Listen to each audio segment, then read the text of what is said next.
Break out your notepads. In today's episode of Unpacking Mortgage, I'm going to give you the top tips to make sure your mortgage goes smoothly. It's going to make your life a whole lot easier. Stay tuned.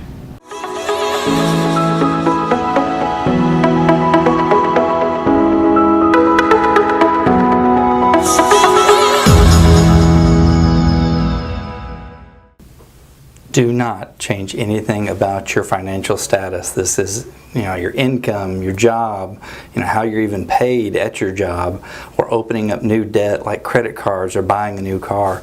Don't do any of that without discussing that with me first, your mortgage banker. Vital and crucial. Changes in that can completely derail the mortgage process. This is probably the biggest tip. When we ask for documentation during the mortgage process, get it to us as quickly as possible. Time is of the essence. If you take 2 or 3 or 4 days or a week to get something, that's less and less time we have to work on your loan, and it could delay your closing. So be quick, on your feet, ready to roll. Listen to your realtor. They're in this business day in and day out. They've seen it all. They've got great, solid advice. So really listen to them when they speak. Take their advice. They probably know what they're talking about.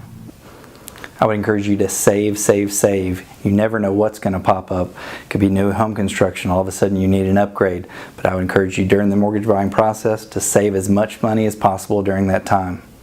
Don't argue.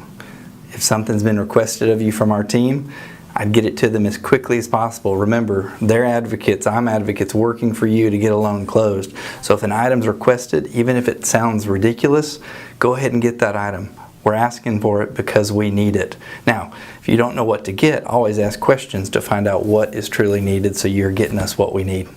Early in the process, I encourage you to contact your title company. The title company is who you're going to be closing with at the end of the transaction. They're also going to be the person that lets you know if you're bringing funds to closing, whether you need to wire them money or if they'll allow you to bring a cashier's check. So I would contact the title company early on in the process and make sure to ask them what their requirements are for a wire. Let them know, my mortgage banker told me I would be bringing this much to closing. Is that going to need to be a wire or a cashier's check? If they do tell you a wire is required, then you're going to want to get the wiring instructions directly from the title company. There's some con artists out there nowadays that will send you a fake email to say wire your funds for closing to this account. Well, that's their account. We want to make sure we get our wiring instructions directly from the title company. Verify the routing number and the account number they want you to send your money to. And also, if you are going to have to do a wire, I really encourage you to go ahead and contact your bank to make sure you know what their process is. If it's an out-of-state bank you're using, you might actually have to drive all the way to that out-of-state bank to initiate a wire. So it's important to know that on the front end if there's going to be an issue getting the wired funds to the closing table.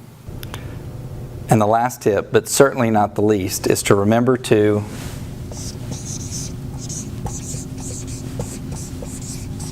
breathe. Buying a home is a stressful time. In fact, they list it in the top 10 most stressful things you'll do. So if you're worried, if you're anxious, if you're concerned, call me. Let's talk about it. I'm here as a consultant, someone to lean on and encourage you in this home buying process. Your decision to buy a home is one of the smartest things you'll do. I'm here for you, and we want to make sure you're not stressed out and you're confident. Again, thank you for tuning in to Unpacking Mortgage. Check out our other videos. If there's a video we haven't covered and you want to see, leave a comment below. We'll get to it. Most importantly, have a great day.